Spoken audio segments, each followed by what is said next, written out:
That just sounds like I can't hold down a job. It's a fair question to ask why a Navy guy is standing here in front of an ecosystem adaptive management program explaining anything to you. And I should probably address the 80-pound lab in the room that is Winston.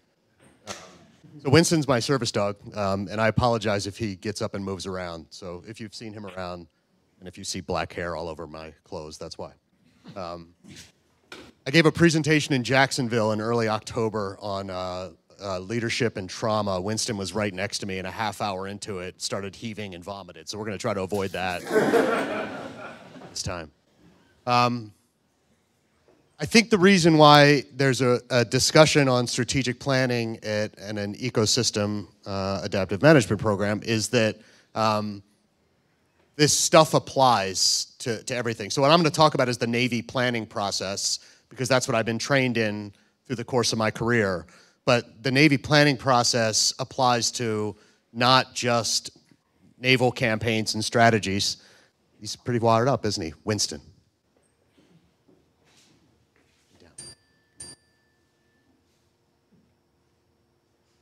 It applies to really any kind of strategic plan. He's going to just stand right here and distract. It's going to be really good. So this is what I'm going to talk about. Why we plan, what the planning process is, what the kind of, I think, critical points are that apply here, and then some key takeaways, essentially how to put this into action. So the military, the Navy in general, does what's called PBED, which is planning, briefing, executing, and then debriefing. The truth is we don't do this well. We say we do, but we don't. And like many programs, we fall into a slide deck of PowerPoint slides being sold as the plan. And that, it's an easy trap to fall into. Here's some pretty cartoons, and there's a bunch of them, so they must be important. And this is my plan, but it's not. That serves as a pretty good brief. That serves as a pretty good overview, but a plan is far more detailed than a pile of PowerPoint slides. So the P in plan is really important here, and it's frankly, in the military, the part we do the worst. It's the part most organizations do the worst, in my experience, since I've been out working on this stuff.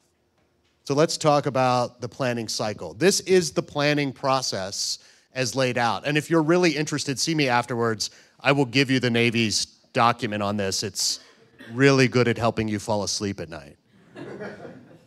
A mission is a task and purpose.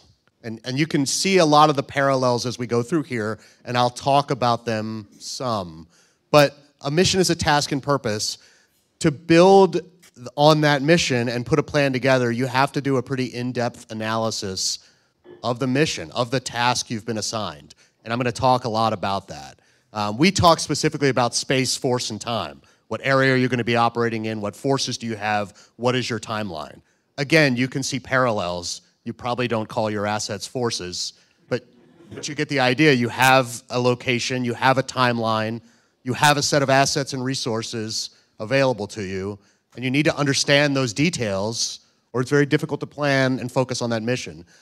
Then we move into what's called course of action development. As you can see kind of around that little wheel there, we come up with different ways to skin that cat. There are multiple ways to solve the mission, much like there are multiple ways to solve some of the planning concerns you have.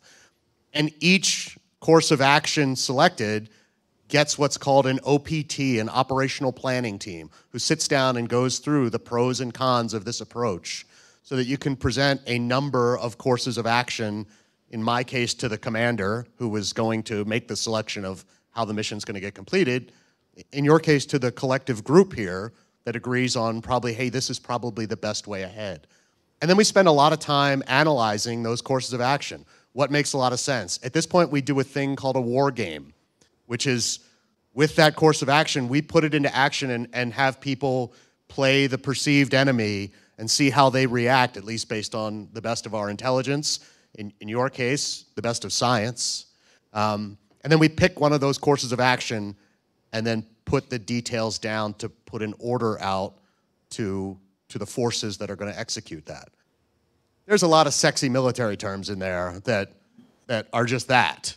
it's the same process to plan for anything. Debbie mentioned that my last job was as a director of the Surface Advanced Warfighting School. Again, really sexy name, which means I taught people tactics. But to build that school, I did it from existing organizations because nobody was going to give me 200 new people. I had to build them from other assets. I used this process to build a school. Now, not 100% parallel, but it doesn't have to be a military campaign. This is the general process to go through, and I'm going to talk about some of the specifics within it. So this is mission analysis, and this is how mission analysis breaks down. You take into account the factors that work your mission. What do you have to do? This, again, goes back to space, force, and time. And then you craft a mission statement. You've already done that. What's really important about a mission statement that I've found over the years is that typically a mission has very specific tasks to it. Do this. Defend Taiwan. There's a good one. Defend the Korean Peninsula. These are their, or evacuate non-combatants from a country whose government just got overthrown. All of these are missions I've planned for before. There are also a lot of implied tasks in there. So the mission statement probably ought to take a hard look at that mission and put down some of those implied tasks that are on there. Clearly, you have a task to manage the ecosystem.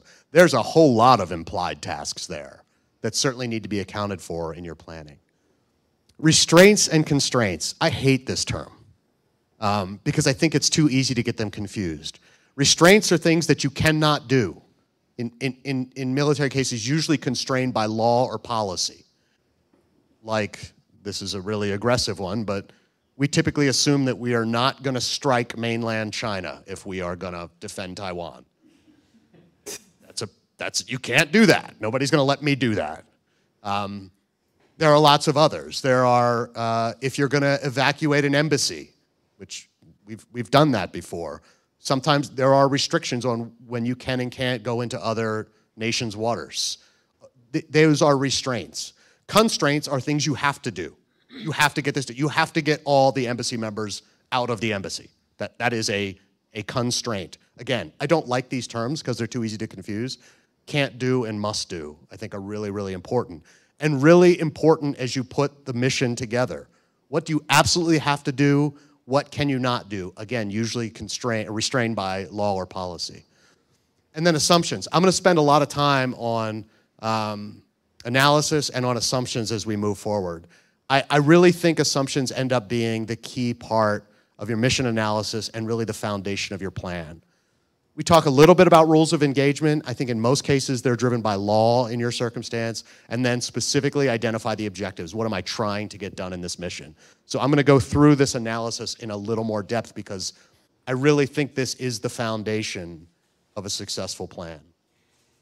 So with analysis of factors, who have you got working for you? What supporting organizations are there? What resources do you have that you can and cannot access? And what is your timeline? A plan for something 25 years from now is mildly interesting, but really not very actionable for the immediate crisis. The resources are really important. There's lots of things that I'm sure we wish we had that just aren't available, and you have to be very realistic about what you have. And then specifically in that second to last bullet there, what strengths can you apply? What are you really good at? What do you have the capability to do? And what, more importantly, are you not good at? What do you not have the assets to do? What do you not have the capacity or the capability to do? And without a real fundamental understanding of these things, you haven't really analyzed your mission and the assets available to you. So again, I'm talking in kind of Navy speak because it's sort of my native language, but I think you can see the parallels to how you would execute a detailed strategic plan with this level of understanding of the specific task you have to accomplish.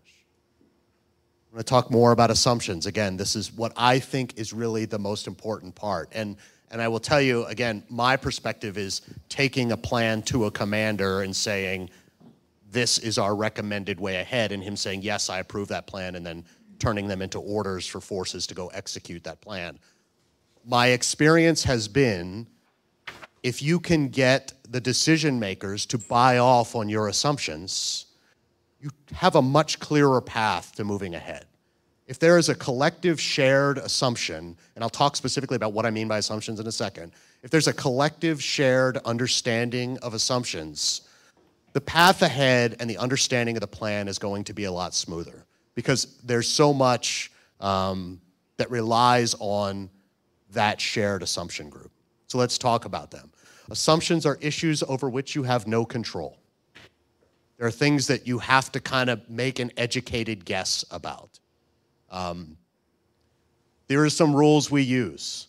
It's really easy for planners, especially right out of the planning school, to say, I assume my forces are going to win.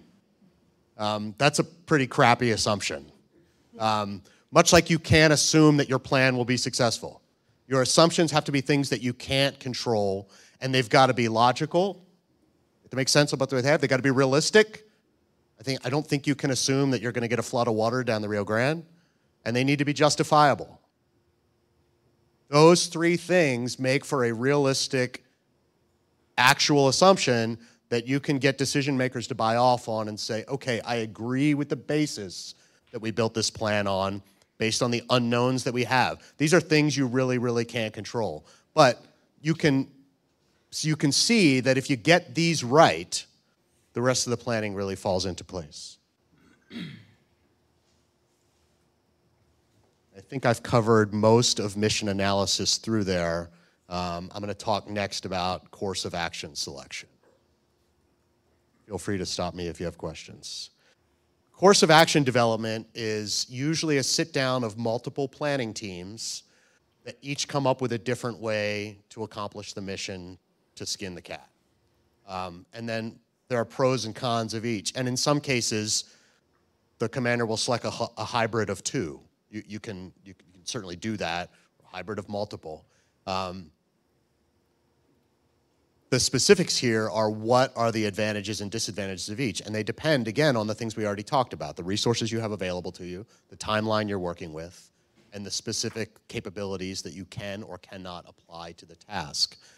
I put in there enemy courses of action. This is a big thing for us, obviously. They get a vote.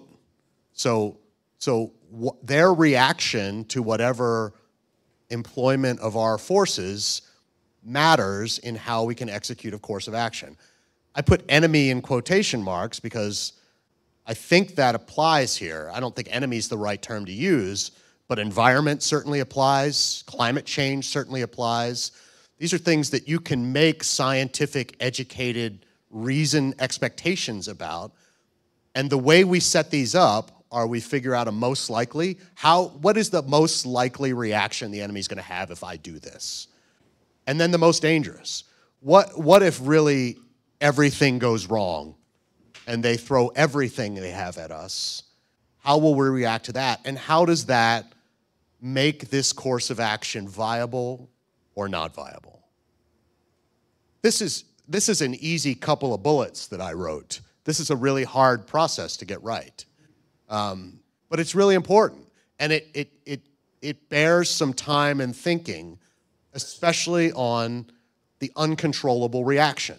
And I think thinking about it as most likely and most dangerous is really a smart approach to what possible reactions could be and how that's going to affect the plan and the course of action you've selected, again, based on the previous mission analysis factors.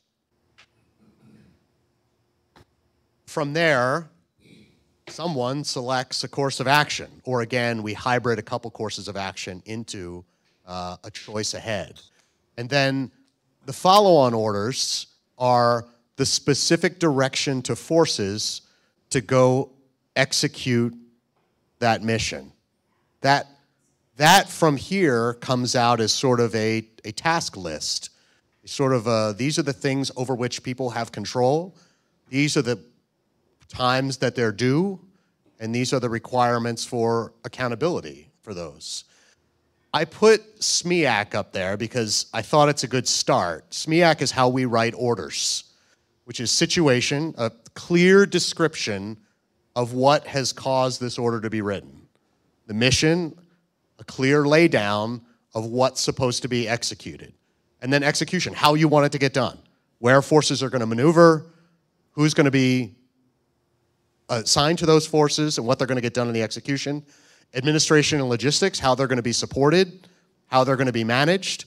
And then command and control, which in our case is who is in charge and who supports them and who is being supported. Again, perfect parallel? No. Pretty good model? My sense is yes. I think that works pretty well as a way to lay down tasks that come out of a strategic plan. And then lastly, I'm just going to kind of talk through what I just talked about, and then we can really talk about whatever you want, including Winston, if you want. Planning really has to be a very deliberate process. You can't wing this and get it right. And it takes practice, and it takes folks who've done it before to kind of think it through. And it takes a lot of collaboration and agreement in an environment like this. It's hard. It's really hard. I believe it has to be based on agreed to assumptions. And I know I've kind of beat up on that a lot, but really getting those right makes the rest of the plan kind of fall together and work well. I put that last bullet, that third bullet in there because I just thought it's important because I see this so much when people try to do it. They build a fantasy plan with forces and resources they don't have. And it's got to be bound by reality. And I'll say it again, the enemy gets a vote. Their capabilities matter. What's going to happen in the environment, in the circumstance over which you can't control has to be factored into your plan. And then lastly, you have to translate it into actionable, achievable tasks for people to be able to execute. So that's a real brief overview of the Navy planning process. Like I said, if you really want 150 pages to help you sleep, I'll give you a link to the document. It's unclassified and boring as all get out. But you won't be successful without a detailed strategic plan laid out generally with an outline similar to this. What questions can I answer, or what can we talk about?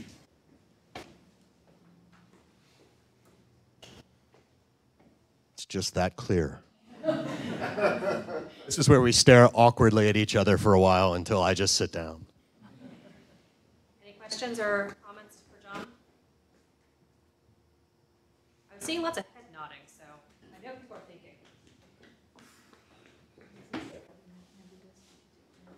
I haven't articulated this question in my brain yet, but so I guess I'm curious. I mean, you're as a military man working missions that have very dire consequences. How do you get over that paralyzing fear of making the wrong decision? Sure. Leading to inaction Yeah. So the question was, how do you get past the potential for severe mistakes in a high-risk environment? Typically, when the mission is given to you, you're given what's called an ALR because everything has to be an acronym. ALR is acceptable level of risk, high, medium, low. Within your acceptable level of risk, you can define sort of what risks you're willing to take based on the necessity of the mission. It's also easy when you're the planner and not the executor to be able to make a decision like that. And I've been put in some circumstances where a planner I thought took too much risk for me as an operator. It's a great question, and I think it's mostly culture and overall understanding of expectations. So I don't know the exact answer other than I think some of it is just our culture of we kind of do, ideally not with too much risk taken. There are plenty of examples where we've taken too much or not taken enough. Yeah, it's a great question, thanks. Yes, ma'am. Yeah, I was going to go off of, I think, a little bit of what Grace said earlier. And How about, we've got maybe a case where the enemy, climate change, hydrology, seems a little bit overwhelming. And we're trying to adjust to, an enemy force that we don't really know yet how to combat. Any thoughts on that and how you maybe tackle that and work through it? We're on the onset, beyond our control, climate change, hydrology is like, boy, just what do you do with that? Right. I have taken plans to my boss before and said, I can't execute this. But here's what I can do to mitigate it as best I can with the minimal loss of our forces. And I've taken plans to my boss and said, boss, I don't know how else to describe this other than it's a suicide mission. And that gets to your question to some degree. None of those got executed, by the way, just for what it's worth.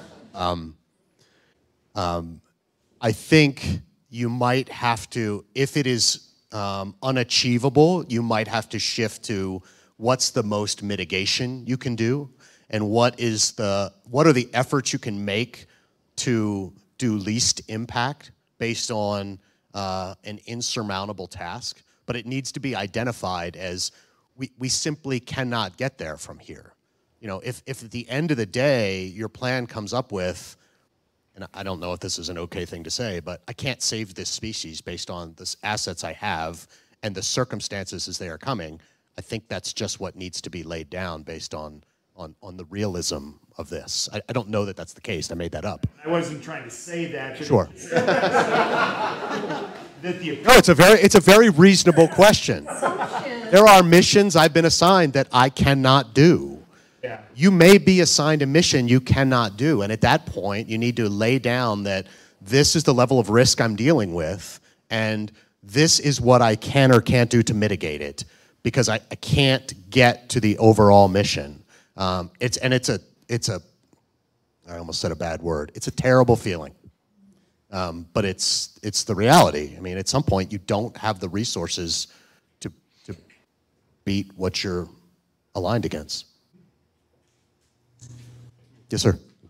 You had said, so do you see planning and execution kind of being, in a lot of situations, the same person, or at least over-execution? So the planner kind of helps guide the planning process, but then execution occurs. So a project manager, say, could be throughout the whole process, as well as making sure that the execution happens and you get the results that you need. It's possible, and I think in this circumstances probably applies a little bit more. I will tell you that in military setups, typically planners are their own guys. They are not the executors, which pisses the operator typically, as a career operator in addition.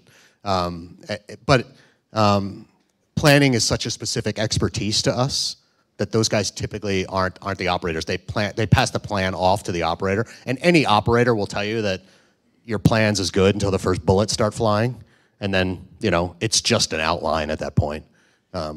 Yeah. Who does the analysis though so if the planner sets the plan in place in your experience, right? And someone else execute it, who right. goes back to who evaluates whether the planning works? Typically, there is a staff of officers in charge of the overall executed mission. They are observing it in progress, and based on the feedback they're getting, doing the analysis and passing back to the planners to readjust. Yeah, it's kind of clunky, frankly, but it's giant scale movement of forces, and we don't have a clean way to do it other than clunky. And we're enormous. That's part of the problem. We're a giant bureaucracy. We just don't tell anybody that. Yes, sir. It's question, kind of getting to the question from back here, how to avoid paralysis by analysis. I work for the Corps of Engineers, so I'm familiar with a lot of what you're presenting here, and we've got some forcing functions. By law, our feasibility studies can only last 3 years, $3 million. But in this collaborative setting, do you have any suggestions for how we avoid that paralysis by analysis? Sure. One, I think at some point there needs to be decisive action taken. So there's a real tendency to kind of fixate on the process. And at some point, someone needs to slap the table and say, let's move ahead with this, and then put a periodicity on the analysis that isn't, because there's a tendency to fall into a constant analysis.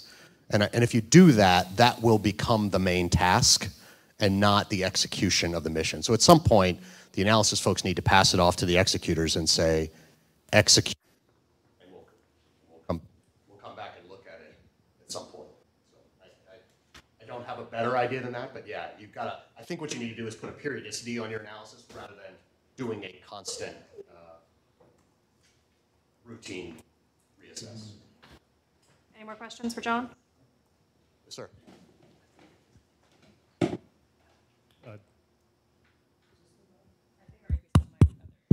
Thanks, John. So you talked about a lot of strategic planning, and it seems like the kind that you did was kind of like one person coming up with the plan, or that's the vibe I got. Do you have any advice for like a more collaborative form of planning that we might be able to use in our? Yeah, so first of all, I gave a terrible vibe then. These are usually 40, 50 person teams. Yeah, and there are specific tasks assigned within them to, like, somebody is the overall planning lead. There are usually operational planning team leads and then 10 to 15 person teams, usually with specific expertise. Like there's a logistics guy and there's a fires guy. Fires is deliver of ordnance. There's a maneuver guy, like how are we going to get the forces around and whatever. And these folks are experts in that capability and capacity. So my recommendation would be something like an OPT, an operational planning team, within the planning process with specific expertise assigned to it, so that you could say, is it reasonable to move this battle group 300 miles in 24 hours? If I say that to an Army guy, they're like, you're insane. If I say that to a Navy guy, well, that ship's gonna go 300 miles tomorrow anyway. Just tell me which direction you want it to go. That's why on joint military planning stuff with all the forces involved, you've got representatives from all of those to be able to provide that level of expertise. So that would be my recommendation. It is not one dude sitting and coming up with a plan and being like, off to you, go kill the bad guy. Yeah, it's typically large teams. And then those courses of action, those options get presented to a final decision maker who says, this is the direction we're going, and it gets passed back down to that team to write the specific tasks so that there's a written order for them to go execute. Yeah. Yeah. So my recommendation would be divide by expertise. Yes, ma'am. What, in your opinion, is the difference between a strategic plan and a plan with strategies? Because I think in government I see more of the second and not much of the first. Yeah, I think that's a fair question. Strategies are easy, kind of, because they're easy to put in a glossy magazine and to print out and send around and put on a webpage. A strategic plan is hard and complex and long and not tweet-sized. So getting someone to kind of read it and really get into those level of details. So I think it is the level of detail more than anything. And a strategic plan is usually nitnoid detailed to the point where there aren't a lot of tasks not specified. So it's hard stuff. It's really hard stuff to do, and we're not prone to do deep reading anymore. I think Winston's going to tie me up here.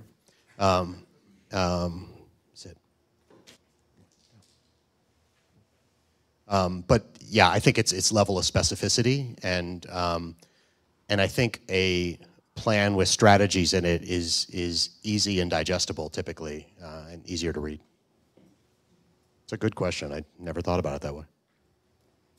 Sir. So the examples you gave were with really under the authority of the Navy, right? Did you have examples that you were working with other armed forces? Because this group has its own authorities within it. And so when you kind of talk about expanding collaboration, to me, it has the potential to slow a process down where kind of this idea of when do you act or whatever, where like some of the things that people asked previously, but I would say that, you know, my biggest worry as a PM or a coordinator is I know I have a task to get done in a certain time and expanding collaboration, while it's good, like certain things need to get done at a certain time. And I was thinking when you were kind of talking about the Navy, I was thinking, well, that, you know, if you have one organization that says thou shalt do this, everyone kind of aligns to that. Yeah, and I think that lay down of authorities is the command and control part of the SMEAC part that I think that needs to get put in there. I've done missions for the State Department. I've done missions for Homeland Security. Anytime we stop drug runners in the Navy, we haul up a Coast Guard flag and start to work for Homeland Security. We're no longer in the Navy because the Navy can't do law enforcement and drug interdiction's law enforcement. So yes, anytime I've done evacuations out of embassies, that's been under State Department authority. So part of that that mission task, that SMEAC thing I put up there, that's kind of a cheesy little acronym, that last part is command and control. And that establishment of this is the person with the authority and the overall control of the mission will probably help to that degree. But that authority is always laid out. And that's, I didn't talk a lot about that because I'm not sure that it resonates as much here, but that's one of the first things I do when I've got a mission is what are my authorities, who am I in charge of, and who am I working for? And it's not always the Navy. Often it's been other, and I've worked for other government agencies that we probably shouldn't talk about. CIA. I'm curious about what you think, like when something doesn't go well, we can look to Afghanistan, maybe far back in Vietnam. Those are the ones that come to mind. Oh, there's more. Oh, there's many more. Yes. Is that a planning issue? Is it a execution issue? And then at the end of all that, really, it seems to me that, especially in this adaptive management consensus-based program that we have, you guys don't do consensus, I know that, but you probably work to get consensus. You know, how do you go back and say, okay, how do we do something better? How do we adapt to be better for, you know, all the citizens and for your operations too? That's a great question that really gets to the crux of a lot that has gone wrong. And I'm going to have a very dissatisfying answer, I think, because we're not good at that. I had a fascinating conversation a couple weeks ago about I swear I'll get there, but give me a second. The Navy hasn't fought a similar Navy in 75 years. I mean, there's nobody on my ship with the corporate memory of the Battle of Leyte Gulf in 1945, which is the last time the Navy fought a Navy its size. So I had this theory that, you know, we're going to start trading blows with China and we're going to sink a bunch of ships and have some come to Jesus on all the things we did wrong. That was my theory, I thought. And then I just watched the Army lose a 20-year war and change nothing.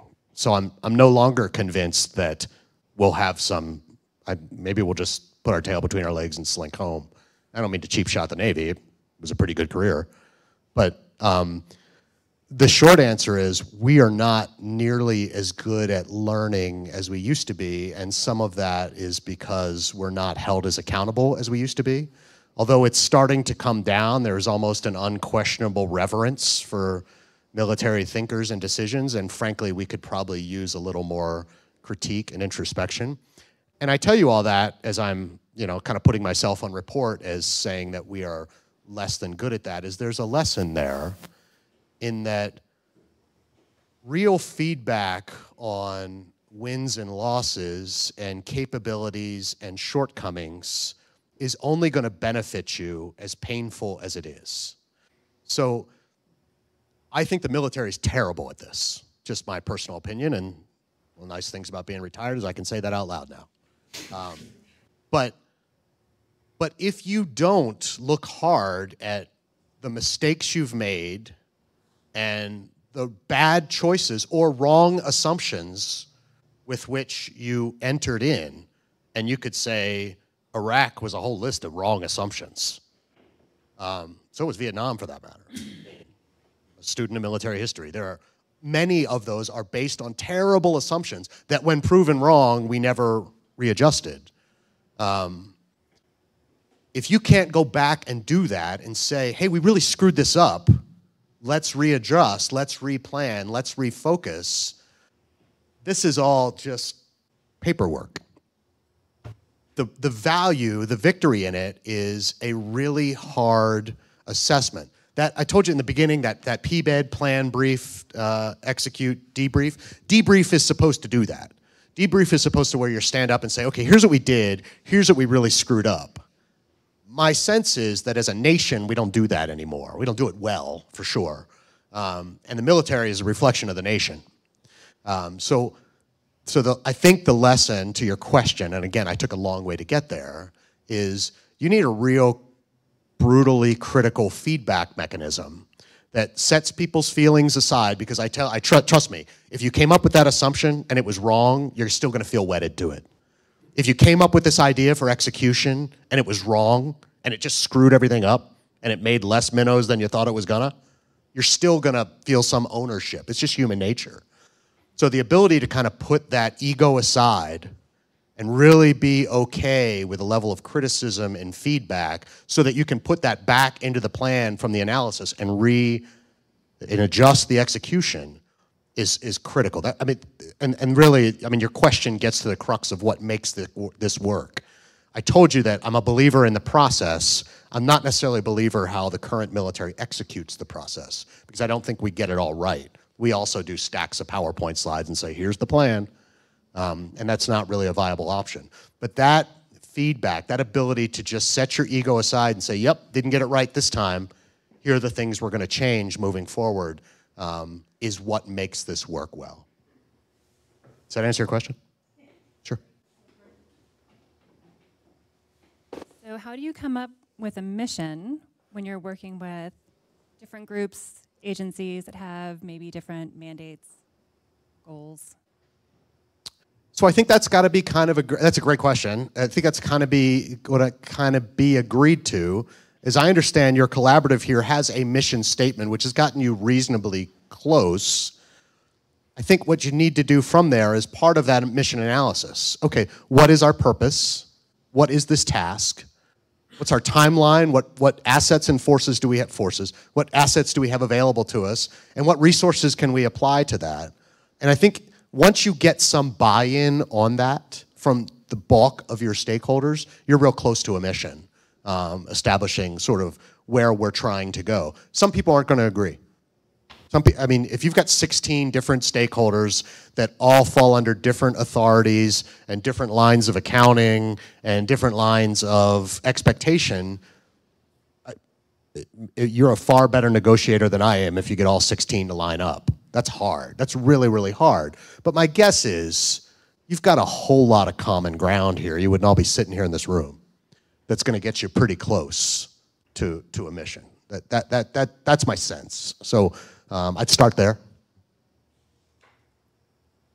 Yes, sir. This has been really interesting, and one thing that comes to That's mind, not usually the feedback I get, but no, okay. this is it's interesting to see the parallels here. One thing that comes to mind for me is challenging reality when coming up with a mission. I think there's been a lot of that lately in how we think about water operations here on the river. We have a reality that's framed in legal doctrines and compacts and agreements, and we're starting to test the boundaries of those.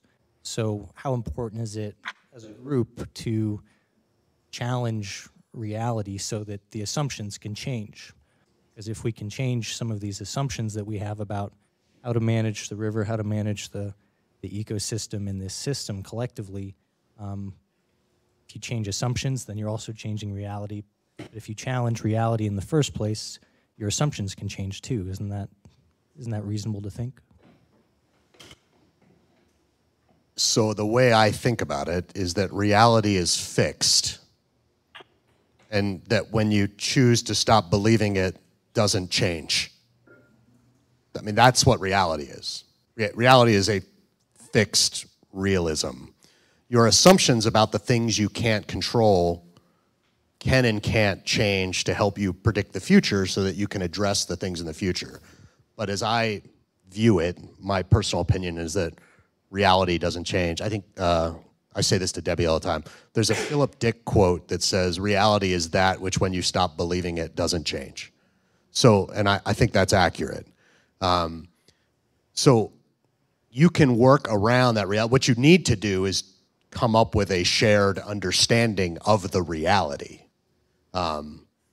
which is really hard in this nation on this day. I think we all have I mean, that's just not who the country is anymore. We don't have a shared understanding of reality. But for this specific task, I think you can come up with a pretty close to shared understanding of reality and then build assumptions that you can challenge through executing tasks to see if they bore out and play. But I don't think you can change the reality. I think reality either is or isn't is just kind of how I view it, and you sort of have to plan accordingly around that reality. That kind of goes counter to your question, but that's sort of how I view it. Does that make any sense? Yeah, I guess the way I think about it is the current reality of how we operate dams along the river. Yeah. Right? Yeah. These dams have certain core missions. Those core missions can change. They have changed. So if you change the core mission of a facility, of an asset, Yeah. well then your field of play has changed. Your reality has changed. Yeah, that's fair. I agree with you, but I think that needs to be taken into account for the rest of your planning for whatever that is. Yes, you can. There are 100 factors that could change that will affect reality for sure. That's one of your factors moving into it. Yeah, but once it changes, that's reality. Yeah. Okay. Yeah. Yes, ma'am. Yeah, and so those are like long-term and short-term, where a lot of times within at least my realm, I deal with short-term things that short-term relative to say 20 years, like we're doing with like immediate things. But we do understand the long-term ideas that can change Right. how we do our operations or whatever. But we're still trying to solve something for next year, and we have to face that for we have to deal with that in planning. Not that we don't think of those long-term things, but some of that has to do with like changing authority. That's a huge task that. I don't. And part of a course of action could be the lobbying effort that changes that authority. Yeah, that's not unreasonable. And so that wasn't really. I wanted to ask another question. So I know we've talked about climate change and how it's kind of an unknown and how but climate change didn't happen this year. Right. It's been happening, and the minnow population has declined, or it's the current state of it's not good. And so how do you make sure that as you're moving forward, maybe it's assumptions, maybe it's analysis, that you don't put something off until it gets even worse. Like you're addressing certain changes that are occurring as real time as possible. And so again, is that adaptive management? Is that analysis? Is that I'm not sure if what it is, but just so we don't in 20 years say, oh, climate change has gotten worse and we don't have some solutions to that. Yeah, I think this speaks to your most likely and most dangerous enemy course of action. So I think you have to view climate change in the framework that I chose to address an enemy. And the problem is you really don't know. You don't know what its capacity is. You don't know what its capability is. I've got it. But I think there's enough smart people in here that you could probably say, hey, where are we likely going to be in 10 years? And hey, if the wheels come off the cart, where are we going to be in 10 years? Or 20 years or 30 years or whatever. And you could probably get a pretty close to educated guess on that enemy most likely and most dangerous effect on your plan. I think that's kind of what you'd have to do this. And how can you not view climate change as the enemy in this case? That's sort of how I look at it. So on this point that Ken just raised, the SAMC, our Science Adaptive Management Committee, at our last meeting, we did kick around the idea of wargaming climate change. We were told not to use the term wargame, so it's now scenario planning exercise. But we are going to bring that up to the executive committee in our meeting in a few weeks of bringing that as forward as a big collaborative program-wide effort sometime next year. So we do see that need, Ken, and we are hoping that we can keep picking John's brain about that. So I will tell you the way we do this, just, I mean, in a quick nutshell, is I've wargamed just about all the enemies you could probably imagine we've wargamed. And what you do is you get a set of assets, you get a set of really smart experts in the room, and they say, okay, we call them country red, takes this action, what are you going to do? And you kind of lay down, okay, in reaction to this, I'm going to use these forces, I'm going to put them in this place and whatever, and then we all go off and kind of huddle and come up with a sort of what happened, and then a team that's playing country red goes and says, cool, this is what we're going to do in response, and the next day we figure out what went right, what went wrong, and you really do game it out. It's kind of D&D-like, if you will, but it works, and it allows you to kind of say, oh man, I didn't think this through. I didn't have enough fuel available. I didn't have enough ammunition available.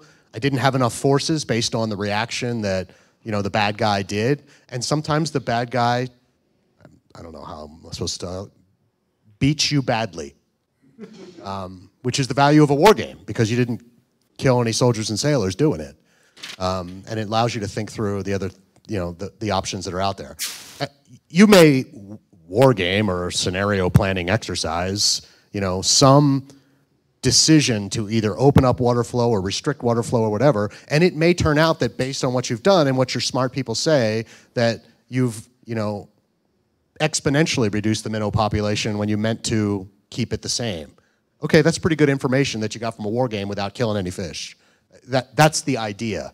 Is it that easy? No, it's hard. It's a hard thing to do, to organize a war game and to think through all those things and whatever, but it works, and it allows you to do it at a much lower risk environment. Yes, sir. I was wondering, what are we spot our own. What are the best practices around incorporating that into like the whole process and getting that in, basically implemented as like policy or task? And yeah, so what I showed you was kind of how you plan for long-term campaigns. Like, in 5 years, China invades Taiwan. There is a plan that went through the process that I just showed you in place right now, and it gets iterated routinely, as you would expect. In a crisis action plan, like, you know, somebody invades Mexico tomorrow and we come to their defense, we would do that really fast. The answer is, and I said that because the course of action analysis is a long-term ongoing process.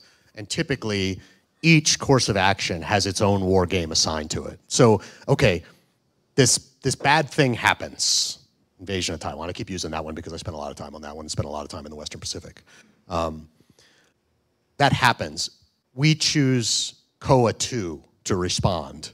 And then somebody plays China fighting back against us, and we lose the 7th Fleet based on China's response. Well, that's a pretty good lesson without having lost the 7th Fleet. And that is ongoing with adjustments to the course of action over time. So within that COA analysis thing is the wargaming. This is typically done at the War College in Newport, Rhode Island. They have like a broad wargaming like center there. I mean, it's not 3 guys rolling dice. Although there are dice rolls in this. I mean, sometimes you're like, you know, this weapon has a 70% chance of crashing itself in the water. So you roll a dice, and if you come up and it crashed itself in the water and didn't hit the bad guy, then you didn't get a hit that time. I mean, it's that level of detail. like a short-term thing, like we're often on annual cycles, right? So that'd be something that they have continuously, and then there may be also like a long-term component. Yeah, typically they run for 4 to 6 weeks, and then they analyze the sort of results, and then they incorporate those results back to the planners, and the planners say, oh, okay, got it, I didn't really expect that. Adjust the plan accordingly, and then in another 6 months, they'll run another one, is how it goes for long-term plans. For quick analysis type stuff, like we got to react now, we may do it without a war game. That's just how it goes. Yeah, yeah. But typically they're run for periods of time. You could do one in 2 or 3 days, depending on the complexity of the problem. But typically they're run for long periods of time. I mean, a lot of it's computer run now. I say it's a dice, but it's a computer rolled dice. Yeah. So we have time for one more question. All right, I'll ask my question then. All right, John, give us your expert advice. What should we do? What should we focus on over the next 2 days? I think you have a real opportunity to define the goal of your plan. So if you look at that mission analysis list right there, you can probably come up collaboratively with a pretty good assessment of what you need to get to. I don't think you'll come up with a strategic plan in 2 days, but what you can do is very clearly lay out a list of your tasks, your purpose, what the factors are that you've got working with you, and what your weaknesses are and things you're unable to address or unsure of your ability to address. And then be able to say, okay, from this, these are the potential actions we could take at probably your next collaboratory, or at least between now and then as kind of homework to take home. But I think if you take that mission analysis slide and lay it out, I think you can probably put some really solid work to that and lay down some assumptions for where you think this ecosystem's going to be in 5, 10, and 30 years. And boy, if you walk away with that tomorrow or something along those lines, or at least headed down that path tomorrow, you've made a whole lot of headway on a real hard problem. All right, thank you, John. Thank you all for your time.